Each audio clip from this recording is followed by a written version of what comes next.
এই দুনিয়ার মুসলমান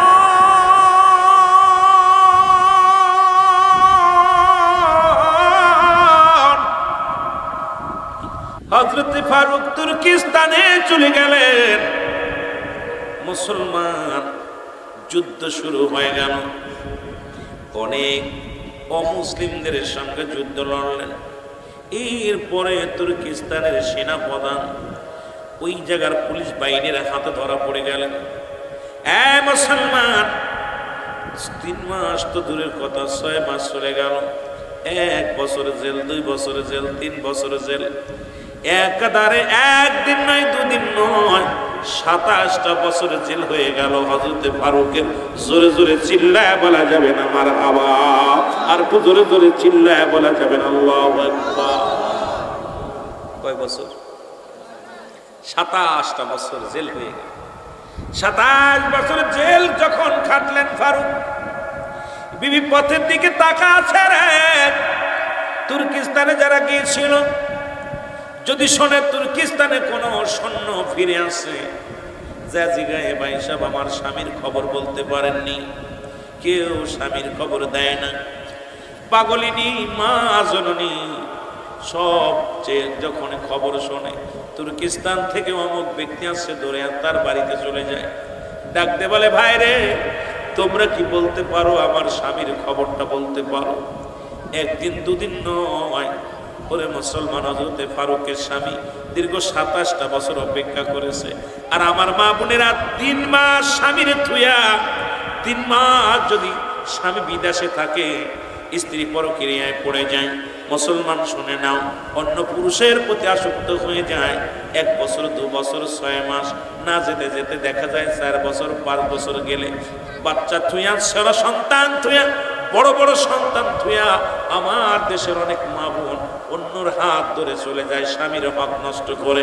রব্বে কারীম পৃথিবীর মধ্যে থেকে যে সমস্ত নারীরা স্বামীর হক নষ্ট করে, স্বামীর আমানত নষ্ট করে, ওর হজ যাকাত, ওর পৃথিবীর যত আমল করুক না কেন, যত বড় বুজুর্গপনা হোক না কেন, পৃথিবীর মধ্যে যারা স্বামীর হকটা, স্বামীর আমানত নষ্ট করে, ইয়াউমুল কিয়ামতের ময়দানে এই বিবিগুলো, এই মহিলাগুলো আযাবের সম্মুখীন হবে, কঠিন আযাবের সম্মুখীন হবে।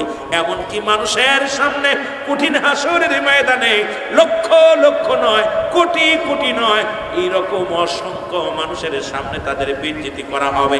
সেদিন স্বামী যা কাঠ গড়ায় দাঁড়া করে দিবি, স্ত্রী রে, আমার বিবি রে, আমি তো তোমার মুখে হাসি ফোটানোর জন্য আমি বিদেশে গিয়েছিলাম। বিবি, আমি তো তোমারে সুখে রাখবো বলে কষ্ট করেছিলাম, তুমি আমার হক নষ্ট করেছো, তুমি আমার আমানত নষ্ট করেছো। আজকে জবাব দিতে হবে। অধিকাংশ মা বোনেরা ওদিন ধরা পড়ে যাবে। জোরে জোরে চিল্লায় বলা যাবে না আল্লাহু আকবার। আবার মা বোনেরা বলতে পারে, আবার হুজুর আমরা ধরা পড়ে যাব, আপনারা কি বেঁচে যাবেন? না না, আমরা বাঁচব না। পৃথিবীর মধ্যে যদি কোনো স্বামী একমাত্র বিবি ব্যতীত অন্য কোথাও নাই, অন্য মেয়ের প্রতি আকৃষ্ট নাই, অন্য কোনো নারীর প্রতি আকৃষ্ট নাই, রব্বে কারীমের দরবারে মুসলমান শোনো, বড় পুরস্কার পাবে।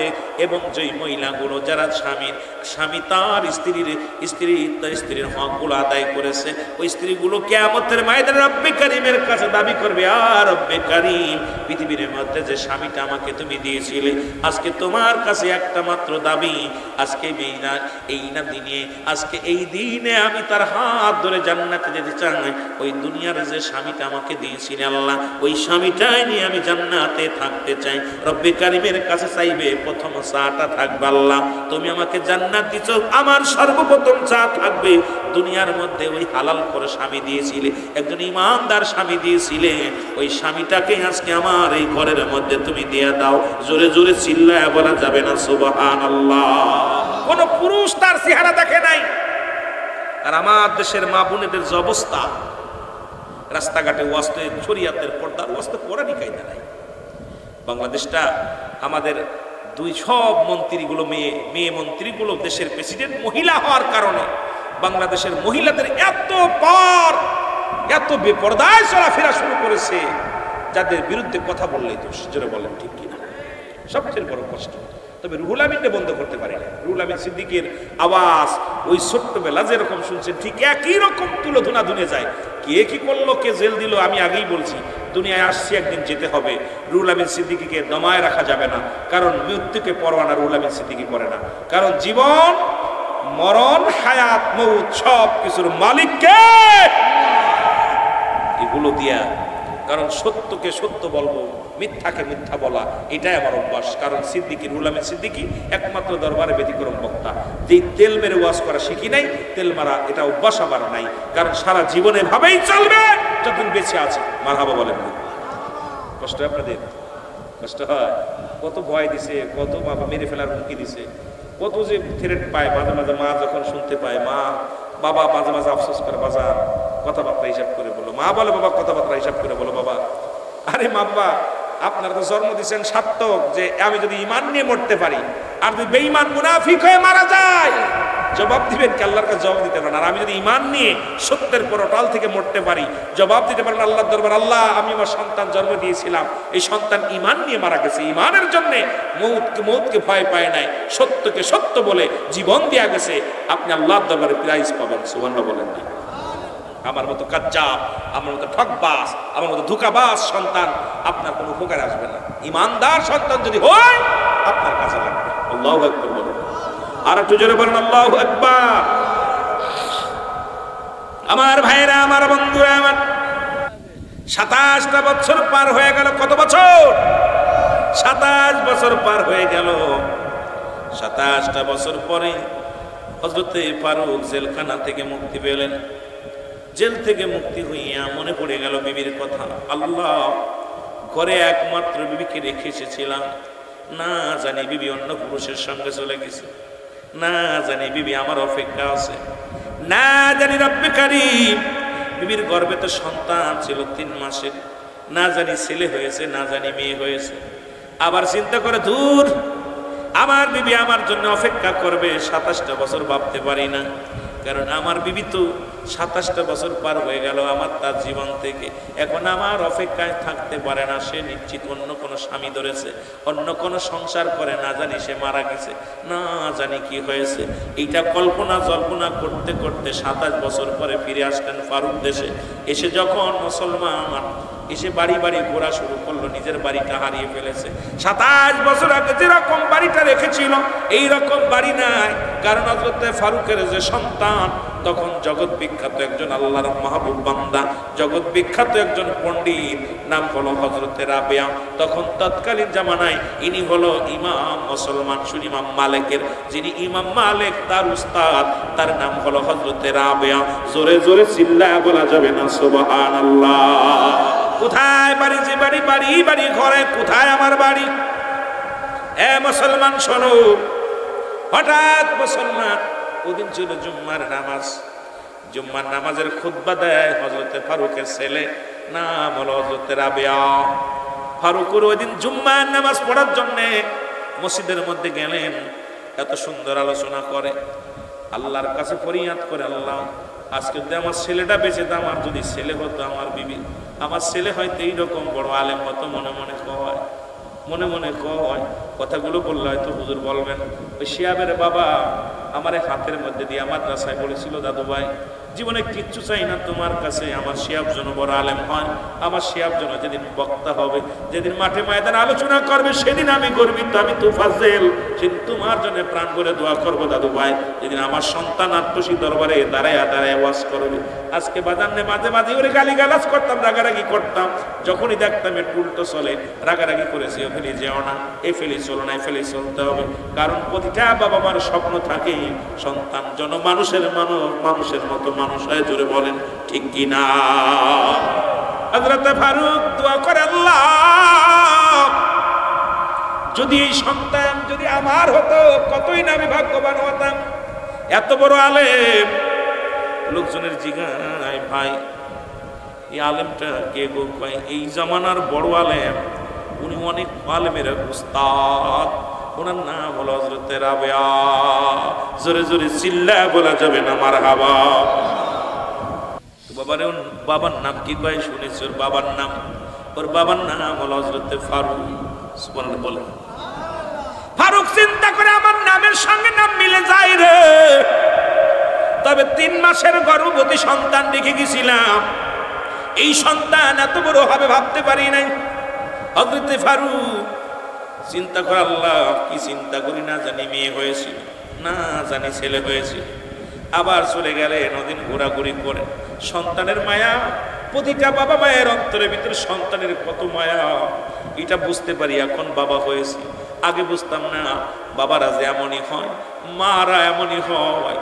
সন্তান যখন দুনিয়ার মধ্যে আগমন করে, প্রতিটা বাবা মা সন্তানের প্রতি এত মায়া, দুনিয়ার সব কিছু ত্যাগ করতে পারে, সন্তানের মুখটা বেজার দেখতে পারে না, সন্তানের মুখটা মলিন দেখতে পারে না। কারণ সন্তানের মুখ মলিন হলে বাবার কলিজার মধ্যে লাগে, মায়ের কলিজার মধ্যে লাগে। কারণ বাবা মা পৃথিবীর সব চাইতে বেশি ভালোবাসে তার কলিজার টুকরা সন্তানদেরকে। জোরে জোরে বলেন ঠিক কিনা? আমার ভাইরা, আমার বন্ধুরা, হযরত ফারুক রাতের অন্ধকারে আন্দাজ করে একটা ঘরের মধ্যে প্রবেশ করলেন। বিশাল প্রাচীর দিয়া ছোট্ট একটা দরজা, এই দরজার মধ্যে ফারুক তার ঘোড়ার লাগাম ধরে টান মারলেন, ঘোড়াটা জোরে লাফতে যায় ভিতরে পড়লেন। আর ওই ঘরের মালিক ছিলেন হযরত রাবিয়া। জোরে জোরে বলেন সুবহানাল্লাহ। রাবিয়া ঘর থেকে এসে ফারুকের কলার চেপে ধরলেন, চোর বলে ধরলেন, বুকের সঙ্গে গর্দা ধরে টান দিয়ে বলে, তুমি আমার ঘরে ঢুকছো, চুরি করার জন্য উঠছো।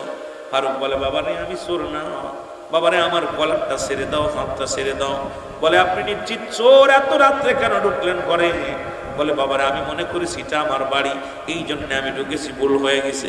বলে, চোরেরে তুমি নিজে আসছো চুরি করতে রাতের অন্ধকারে, আবার নিজের বাড়ি বলে দাবি করো? তুমি বড় বড় চোর, তুমি বড় বাটপার। ফারুক বলে, না বাবারে আমি মিথ্যা বলি না, আমি মনে করেছি আমার বাড়ি, আমি বয়স হয়ে গেছি, এখন চোখে কম দেখি বাবা, ঝাপসা ঝাপসা দেখি, আমি তো এখন বাবা কি বলবো তোমার, এটা আমার বাড়ি মনে করে ঢুকছি, বাবা আমার ভুল হয়ে গেছে, আমারে তুমি ক্ষমা করে দাও। ফারুক বলে, না এই তৎকালীন জামানার মধ্যে মুসলমান শোনো, ওই রাবেয়ার উস্তাদ, রাবেয়ার যিনি ছাত্র তার নাম হলো ইমাম মালিক। আর ইমাম মালিক ছিলেন তৎকালীন জামানার কাজী, ওই বিচারের দায়ভার সমস্ত মহল্লার বিচারগুলো করতেন ইমাম মালিক। এবার হযরতে ফারুক মুসলমান শুনে নাও। এ ফারুক ডাকতে বলে, এ বাবা আমারে তুমি ছেড়ে দাও, আমি ভুল করে তোমার বাড়িতে ঢুকেছি, আমারে ক্ষমা করে দাও, আমার বাড়ি মনে করে ঢুকেছি। রাবিয়া কয়, না সারা যাবে না, আপনাকে ফজরের নামাজ পড়ার পর বিচার হবে, বিচারের কাঠ করা ইমাম মালিকের দরবারে আপনাকে নিয়ে যাব, ইমাম মালিক আপনারে বিচার করবে, তারপরে আপনি কেন, যেহেতু বেগানা বাড়িতে আপনি কেন একজন পুরুষ হয়ে একজনের বাড়ি ঢুকেছেন, অনুমতি ছাড়া ঢুকেছেন, এটা আপনি অপরাধ করেছেন, আপনি চোর, নিশ্চিত আপনি চুরি করতে এসেছেন, আর যদি চুরি না করতে আসেন অনুমতি ছাড়া কেন ঢুকছেন? এই বাড়ির মধ্যে কোনো মহিলা পুরুষ ঢুকতে পারে না, আপনি ঢুকেছেন, বিশাল আপনার শাস্তি হবে। জোরে জোরে চিল্লায়া বলা যাবেন আল্লাহু আকবার। বাপ বেটার কথা হচ্ছে জনম দুঃখিনী মা ঘরের মধ্যে, সুবহানাল্লাহ বলেন না, বাপ বেটার আলাপ হয়। ফারুক ডাকতে বলে, বাবা তোমার নাম কি গো? হযরত ফারুক ডাকতে বলে, বাবা রে তোমার নাম কি? তোমার দেখে কেন জোরে আমার মায়া লাগছে রে বাবা। বাবার সন্তানের রক্ত রয়েছে গায়ের মধ্যে, সন্তানকে দেখি বাবা আফসোস করে বলে, বাবা রে তোমার নামটা একটু বলো, মনে হয় তোমার আমার চিনা চিনা লাগে, তোমারে কোথায় যেন দেখেছি বাবা। বাবা রে তোমার নাম কি? বলে, আমার নাম শুনে আপনার কাম কি, আপনি একজন চোর। বলে, বাবার এই জন্য শুনি, আরে আমারও একটা সন্তান আমি রেখে গেছি, আমার নাম। এবার হযরতে রাবিয়া বলে, আপনার পরিচয়টা দেন, আপনি যে কি? বলে, আমার নাম হযরতে ফারুক। তুর্কিস্তানে যুদ্ধ শুরু হয়েছে, মুসলমানদের রক্ত ঝরে, অসংখ্য মুসলমানদেরকে কুরবানি করা হয়, অসংখ্য মুসলমানদেরকে মারা হয় রে। মুসলিমেরা কাফিররা মুসলমানদের আক্রমণ করে। এটা শুনিয়া ইমাম সাহেব ওয়াজ করেছিল, আমি সঙ্গে সঙ্গে রওনা দিয়েছিলাম। আমি যাবার আগে আমার বিবিকে রেখে গেছিলাম, আমার বিবির নাম আমার 3 মাসে গর্ভবতী বিবিরে রেখে গেছিলাম। সেই বিবির গর্ভে যদি সন্তান হতো রে বাবা, হয়তো তোমার মতো এত বড় হতো। ও বাবা, আমার বিবির খোঁজ নাই, আমার ছেলে হয়েছে না মেয়ে হয়েছে আমি কিচ্ছু জানি না। আমি আজকে 27 বছর পরে দেশে ফিরে এসেছি, আমার বাড়িটা পর্যন্ত আমি ভুলে গেছি, বাড়িটা আমি চিনি না। এইটা যখন কথা বলা শুরু করেছে, ভিতর থেকে জনম দুঃখিনী মা ফারুকের বিবি স্বামীর মুখে যখন বিবির কথা শুনছে, দৌড়াইয়া ঘর থেকে দৌড়াইয়া স্বামীর পায়ের মধ্যে পড়ে হাউমাউ করে কাঁদা শুরু করে দিছে। জোরে বলো আল্লাহু আকবার। রাবিয়া ডাকতে বলে, মা মা গো, তুমি জীবনে তো মা কোনদিন কোন বেগানা নারী পুরুষের চেহারা দেখো না। ও মা, আজকে তুমি একজন বেগানা পুরুষ, তাও আমার বাড়িতে চুরি করতে এসেছে, তার তুমি পায়ের মধ্যে পড়ে গেলে। মা একটা থাপ্পড় লাগাই দিছে মুখের মধ্যে। থাপ্পড়টা লাগায় দেখো, রাবিয়া রে তুই কাকে কি বলতেছিস? আরে তো সেই লোক না রে বাবা, শোন, ইনি আর কেউ নয়, ইনি আমার স্বামী। ইনি হলো বাবা রে তোমার আব্বা জান, তোমার জন্মদাতা পিতা, ইনার নাম হলো ফারুক, আর আমি হলাম তোমার মা। 27টা বছর আমার স্বামী আমার কাছে নাই, 27টা বছর বুকে ধারণ করেছি আমার স্বামীর ভালোবাসা। সেই স্বামীর ভালোবাসা নিয়ে 27টা বছর কাটিয়ে দিছি তোমাকে বুকে নিয়ে। আরে বাবা, তোমাকে বলেছিলাম আমার স্বামী মারা গেছে, তোমার বাবা মারা গেছে, 27 বছর পরে তোমার বাবা ফিরে আসে। রাবিয়া পায়ের মধ্যে পড়ে কান্দে, বাবা গো আমারে মাফ করে দাও। রাবিয়া কান্দে, বাবা আমি আপনাকে চিনতে পারি না, আপনি আমাকে ক্ষমা করে দিবেন, আমি আপনাকে চিনতে পারি না। বাবা গো, মার মুখে অনেক কথা শুনেছি বাবা গো, আর 27টা বছর আপনি শুনেছি আপনি 27 বছর পরে ফিরে আসেন। আজকে আপনাকে পেয়ে আমি সব চাইতে খুশি বাবা। পৃথিবীর মধ্যে যেন আসমানের মধ্যে জমিনের মধ্যে আমার চাইতে খুশি আর পৃথিবীর মধ্যে কেউ নাই। আমি আমার জন্মদাতা পিতাকে আমি সামনে পেয়েছি। জোরে বলেন আল্লাহু আকবার। আর একটু জোরে জোরে চিল্লায় বলা যাবে না মারহাবা। আমার ভাইরা, আমার বন্ধুরা, আমার রাত কেটে গেল। ও মুসলমান, রাত কেটে গেল, ফজর আজান হলো।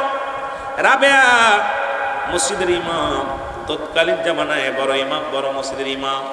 রাবিয়া মুসলমান ইমাম, উনি চলে গেলেন। বিবি ডাক দিয়ে বলে, স্বামী রে আপনি আসেন, যান মসজিদে যান, মসজিদে যে নামাজটা আদায় করে আসেন। কেমন বিবি, স্বামী আর কেমন স্বামী গো? ডাক দিয়ে বলে, স্বামী রে, ও আমার স্বামী, আপনি জামাতে যান, জামাতে নামাজ আদায় করেন। আমার বাবারা এক ওয়াক্ত নামাজ কাজা দিলে 80 খুতবা পরিমাণ জাহান্নাম, যার এক খুতবা পরিমাণ হলো 2,88,00,000 বছর। ও মুসলমান, যদি আল্লাহর মাহবুব বান্দা হতে চান, অবশ্যই নামাজের প্রয়োজন, নামাজের গুরুত্ব দরকার। জোরে বলেন ঠিক কিনা? আমার ভাইরা, আমার বন্ধুরা, হযরত ফারুক নামাজে চলে গেল। হযরত রাবিয়া কুরআন তেলাওয়াত করে, এত সুন্দর কুরআন তেলাওয়াত করে, যেন মুক্তা ঝরে, আকাশ থেকে যেন মিঠা পানি বর্ষিত হয়, মধু যেন মুখ থেকে বাইর হয়। সব মুসল্লিরা নামাজ শেষ করলেন, চলে যায় মুসল্লিরা নামাজ শেষ করে। হযরতে ফারুক ডাকতে বলে, মুসল্লিরা রে, আমি চোখে কম দেখি, কানেও কম শুনি, এই কে যেন নামাজ পড়ালো, এত সুন্দর কোরআন তেলাওয়াত করলো, এত সুন্দর নামাজ পড়লো, ইমাম সাহেবের বাড়ি কই? ডাকতে বলে, তোমার বাড়ি কই? আমার বাড়িতে এখানে। কয়, তুমি চেনো না, ইনি হলো আমাদের বড় মাওলানা, এই জামানার শ্রেষ্ঠ আলেম, আলেমে দ্বীন, যিনি ইমাম মালিকের উস্তাদ, যার নাম হলো রাবিয়া। এ মুসলমান শোনো, হযরত ফারুক দুটি চোখের পানি ছেড়ে ডাকতে বলে, রব্বে কারীম, আমি 27টা বছর বন্দী ছিলাম, মনে কোনো দুঃখ নাই। আমার বিবি পৃথিবীর মধ্যে আমার সন্তানকে জগৎ বিখ্যাত আলেম বানাইছে। আল্লাহ, আমার আর চাওয়া নাই, পৃথিবীর সব কিছু আমি পেয়ে গেছি, কারণ জগৎ বিখ্যাত একজন আলেম আমার কলিজার টুকরা সন্তান আমার জানাজা পড়বে, আমার দোয়া করবে। আরে আমার তো বয়স শেষ হয়ে কখন যেন মারা যায়, আমার কলিজার টুকরা সন্তান আমার জানাজা পড়বে, কলিজার টুকরা সন্তান আমারে কবরে নামাইবে, কলিজার টুকরা সন্তান আমারে কাফন করাবে, কলিজার টুকরা সন্তান আমারে দাফন করাবে। আমার চাইতে হ্যাপি আর পৃথিবীর মধ্যে কেউ নাই। জোরে জোরে চিল্লায় বলা যাবে না মারহাবা।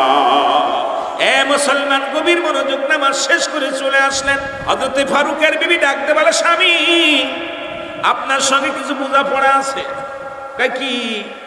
বলে আপনি আমাকে 40টা দিনার 40টা মোহর দিয়ে গেছিলেন, সেই 40টা মোহর আমি কোন পথে ব্যয় করেছি শোনেন। কোন পথে ব্যয় করেছি আপনি শুনবেন না, যেহেতু আপনি আমানত রেখে গেছেন 40টা। ওরে আমার মারা, আজকে যারা ওয়াজ শুনতে আসছো, স্বামীর আমানত কখনো অপচয় করবা না। স্বামীর একটা টাকা স্বামীর অনুমতি ছাড়া কোথাও দিবা না।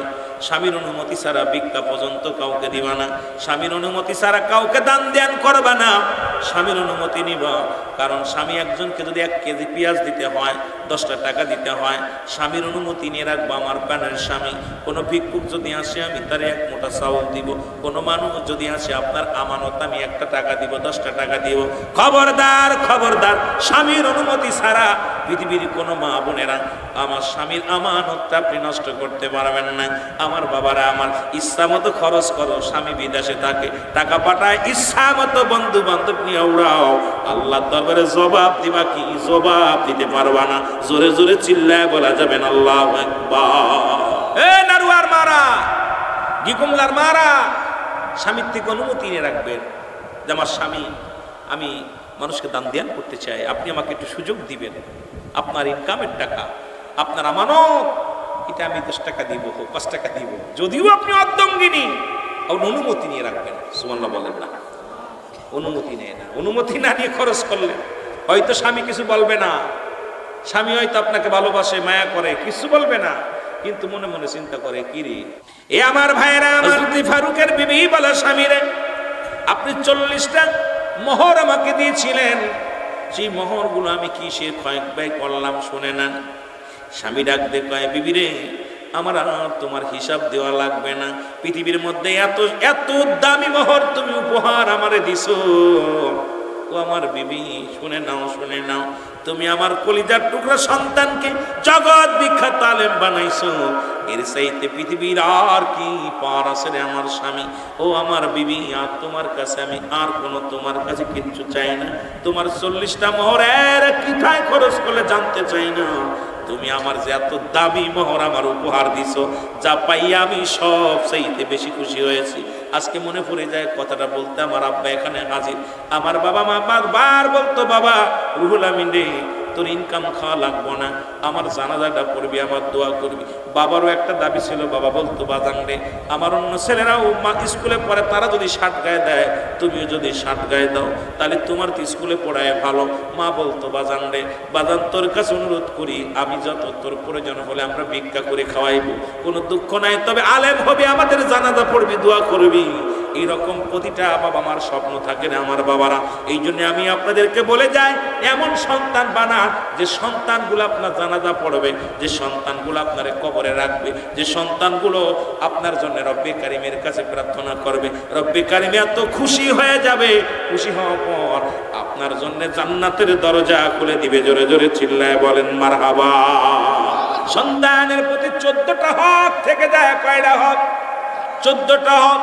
7টা হলো ইন্তেকালের পরে, 7টা হলো ইন্তেকালের আগে, 7টার মধ্যে ইন্তেকালের পরে সবচেয়ে বড় হক যেটা, সেটা হলো মুসলমান শুনে নাও, সময় তাদের জন্য মাগফিরাত কামনা করা, তাদের জন্য দোয়া করা।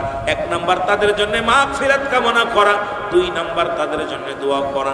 আজকে আমরা এমন সন্তান রেখে গেলাম, শুধু বাতিল ফেরকা মাদ্রাসায় লেখাপড়া করাই, তারা হাত উঠাইতে পারে না, তারা দোয়া করে না। আমি অনুরোধ করব, প্রয়োজন হলে ছেলেকে কলেজে পড়ান, স্কুলে পড়ান, তবুও দাবি করবো আপনাদের কাছে, একটা সন্তানও বাতিল ফেরকায় পড়ালেখা করাবেন না। ওই সন্তান আপনার জানাজা পড়ে দোয়া করবে না, ওই সন্তান আপনারা মুসলমান নবীর দুরূদ পড়বে না, মিলাদ কিয়াম পড়বে না, ওরা জানাজার নামাজ পড়ে দোয়া করবে না। মুসলমান শোনো, মানুষকে কোনো মেহমানদারি করবে না। এই জন্য অনুরোধ করবো, প্রয়োজনের সন্তানকে আপনি জেনারেল লাইনে লেখাপড়া করান। ওই সন্তান দেখবেন আপনার জন্য চোখের পানি ফেলবে, আপনার জন্য মায়া করবে। কিন্তু একবার বাতিল ফেরকা যদি হয়ে যায়, জীবনেও আপনার কেঁদে লাভ হবে না। তখন মনে বড় আশা করেছেন, এই ছেলে আমার জানাজা পড়বে, এই ছেলে আমার জন্য দোয়া করবে। দেখবেন জানাজার নামাজ পড়ে কবে দোয়া করা জায়েজ নাই, রাসূলের দুরূদ সালাম পাঠ করবে না, তারা মানুষকে 40 খাওয়াবে না, তারা নবীকে নূর মানবে না, তারা নবীকে হাজের মিলাদ মানে না, নবীর মিলাদ তারা পড়বে না। এই জন্য আমার ছোট্ট একটা দাবি করে যাব, যেহেতু আপনাদের মাঝে আমি ছোট্টবেলা থেকে মানুষ হয়েছি, আপনাদের কলিজার টুকরা সন্তানদেরকে বাতিল ফেরকা কোনো মাদ্রাসায় লেখাপড়া করাবেন না, যেন বাতিল ফেরকা না হয়। আপনার নিজের, ওই আমার বাংলা ভাষায় একটা প্রবাদ বলে, নিজের নোড়া নিজের পাটা, আমার ভাঙ্গে দাঁতের গোড়া। কারণ এমন একটা সময় আসবে ওই সন্তানের জন্যই জাহান্নামে যা লাগবে, জোরে বলেন ঠিক কিনা? ওরা এমন ফতোয়া দিবে, আত্মসি যাও বন্ধ।